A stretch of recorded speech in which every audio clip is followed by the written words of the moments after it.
This morning, the investigation into the deadly attack on Bourbon Street in New Orleans continues. 14 people died and around 30 people were injured. The suspect, 42-year-old Shamsud-Din Jabbar, also died. Investigators are now saying they believe he planned the attack alone. 11 Alive's Karys Belger joins us live in the studio. Karys, the suspect's brother recently spoke publicly. What did he have to say? Well, first, he extended his condolences to the people who lost loved ones, and he said the man who committed this act is not the person he knew. As for the update from the FBI, they addressed during their press conference that the investigators continue to look into more than 400 tips from across the country, and they came to the conclusion Jabbar worked alone. A few other things came out of that press conference. First, about the car used during the attack.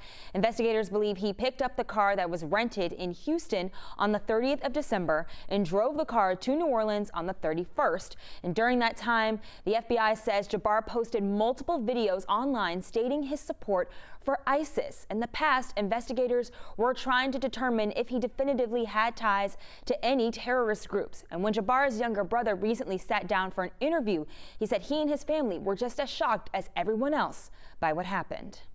Our hearts and prayers and thoughts go out to those families, the victims of those families, and those who were there to witness it. It's a tragedy, and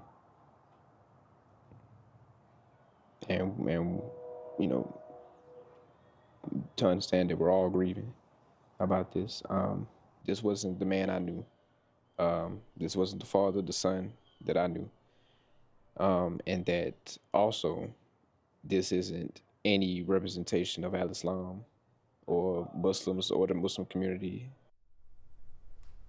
14 people were killed in the attack, including a UGA student, and this investigation is still very much in the early stages, and the FBI says any information that they've made available to the public could change once they learn more. Ariana. Thank you, Karys. This all happened leading up to the Sugar Bowl in New Orleans, which was moved from Wednesday to Thursday. There was amped up security for the game as Georgia faced off against Notre Dame. Maria Martin will look at the high-stakes matchup in about 10 minutes.